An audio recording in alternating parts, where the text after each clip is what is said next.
Hello, my friends. I have been trying to find time to film a September wrap-up video and consistently failing. And so I decided that even though I am basically in bed for the night, I would just do a quick wrap-up because we only have like 7 books to talk about, so not a huge amount. I had a huge TBR planned for September. I had already admitted that it was overly ambitious. One sort of got away from me. I had a lot going on with work, and so it was a less fruitful reading month. But a lot of what I read was really great. So that's something. I will take quality over quantity anytime. One of the first things that I want to let you guys know is that I finally finished the audiobook of Wind and Truth, which is book 5. Yes, book 5 in Brandon Sanderson's Stormlight Archive. So you can see the cover up here. This one, it was a like 63-hour audiobook. Excellent, really good. Completed like the first major arc of this series. He said there's going to be more books afterwards, but the next one's not coming out till like 2030 or something like that. So we've got a little break to read some other books. But it took me essentially 2 months to finish that audiobook because, like I said, life was happening. It just felt really good to finally get that one done. And the end was, oh my god, it was spectacular. I got like so fired up at the end of that one. But I can't tell you about it because it's book 5 and there's a lot. But anyway, so that was my audiobook reading in the month of September. Then from my TBR, I had the book Lightbringer by Claire Legrand. That was my read it or unhaul it choice for the month of September.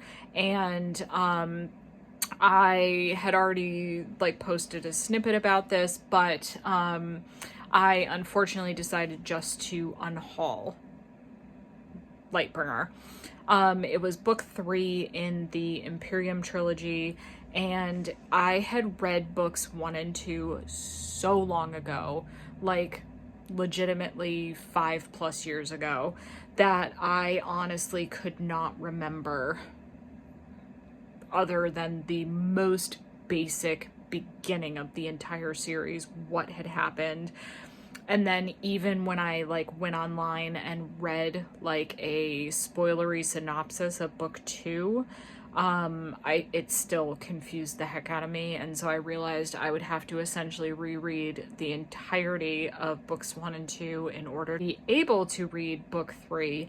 And as much as I had loved them, they're big chunky books, and I just wasn't interested enough to go back and reread the entire series. So that one was just a straight up, didn't even start, and we're just gonna unhaul it from the collection, sadly.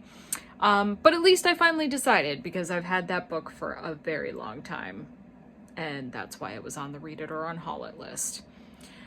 So what I did end up reading in the month of September were some other great books.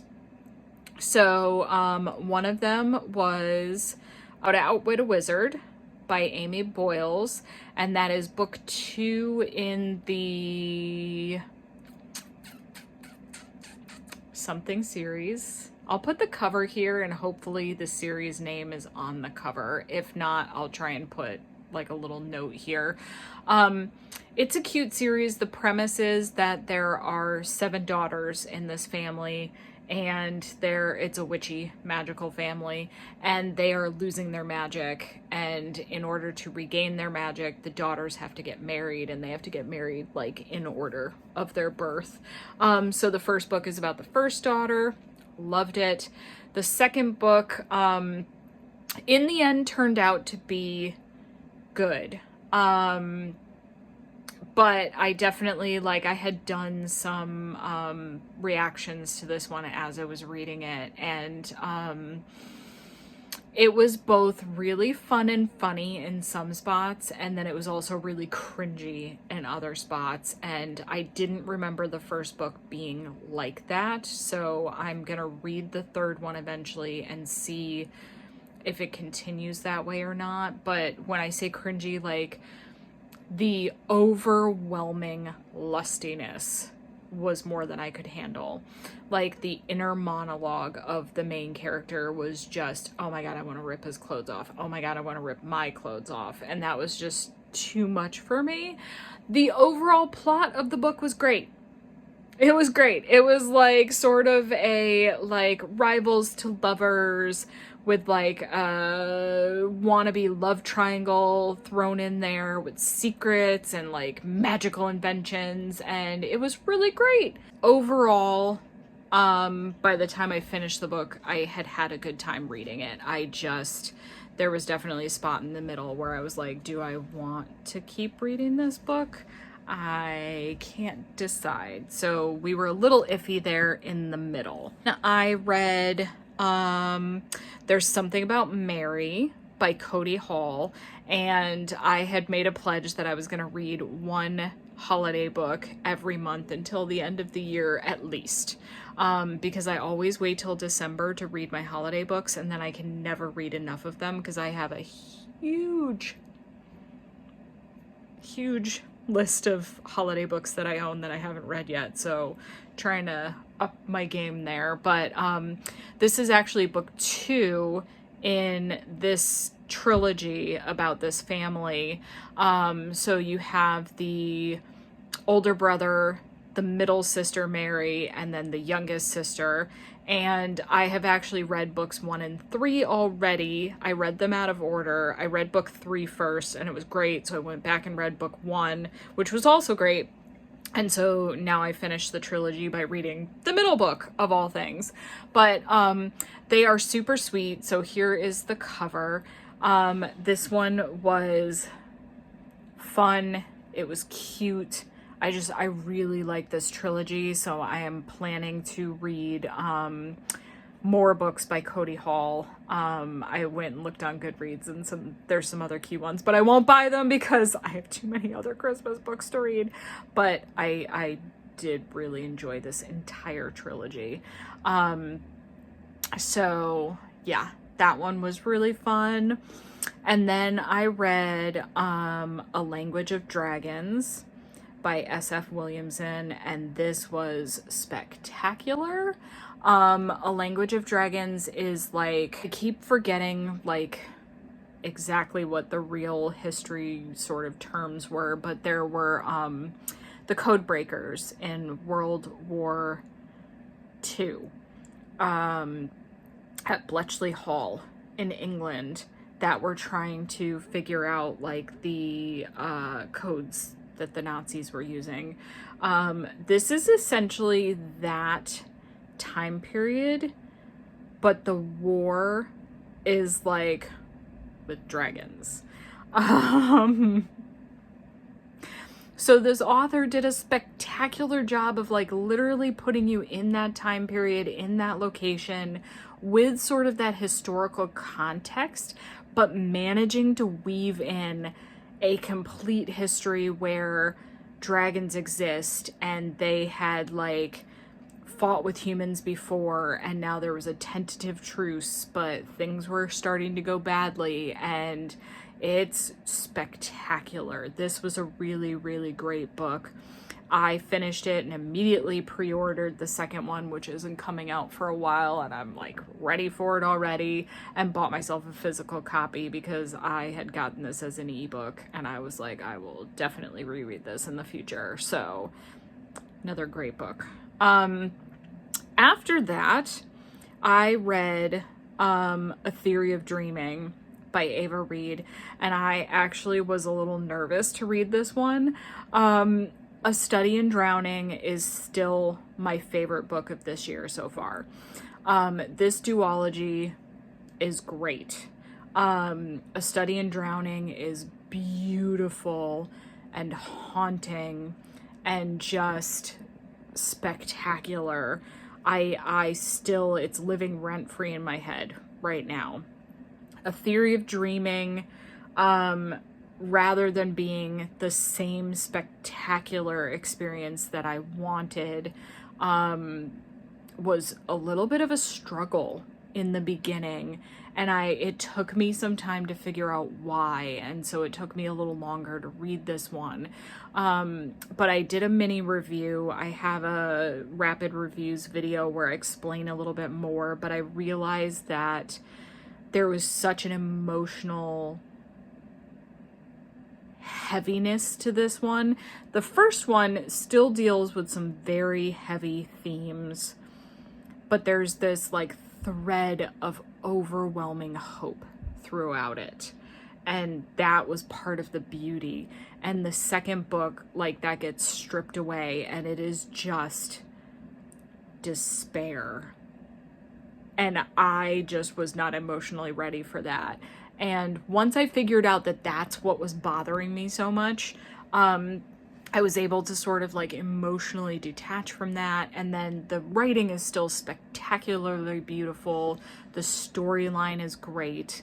I ended up giving it like a 4.5 out of 5 because compared to other books that I've read, it's still spectacular, but I missed that thread, that feeling that you knew things would be all right. I struggled a little bit without that. So overall, still amazing. I love that duology, both of them.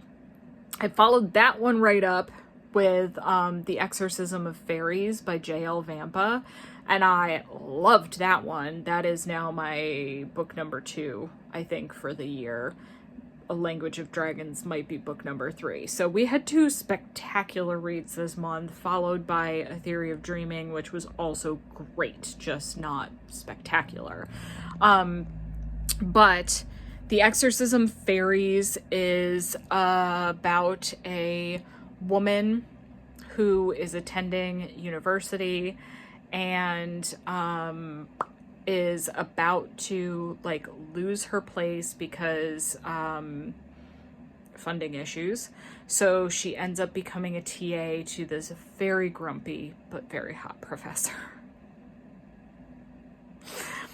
But they live in a world where there is this like plague happening. Nobody knows how it's spreading. But people are just dying and they have to like get rid of the bodies, and she works at a morgue because that's what her family does. And she has started delivering bodies to be studied by this secret society. And what she's finding is that in certain bodies that have gotten the plague, there are like plants growing out of their like insides. Like when they hit a certain stage, they start like flowering essentially. So she ends up getting embroiled with this secret society. They end up figuring out that there might be a link to like fairies. It is beautiful, dark academia, gothic vibes. Like the romance is romancing, the dark academia is deep with the secret society and like the perils of education and the gothic vibes, like my favorite kind of fae, dark and twisty. So this one was really great. Really loved this one too. So again, if you're like a dark academia, gothic kind of reader, this is a great book. And that was what I finished during the month of September. I did end up carrying one book over. I was 2/3 of the way through House of Curses by K.A. Lindy. So that will be in my October wrap up. So that's my September reading wrap up. I'm hoping to do a little bit more in the month of October. Thanks for joining me and listening to what I read. Have you read any of these books? Did you like them as much as I did? Did you have any problems with them the same way that I did? I'd be really curious to know if anybody read How to Outwit a Wizard and the follow-up book, which I think is out already, and how they felt about those. And then also if you guys felt that sort of difference between A Study in Drowning and A Theory of Dreaming. So yeah. And aside from that, what was your favorite read in the month of September? Drop me a little comment. I love the comments when they occasionally come in. Okay. I wish you happy reading in the month of October.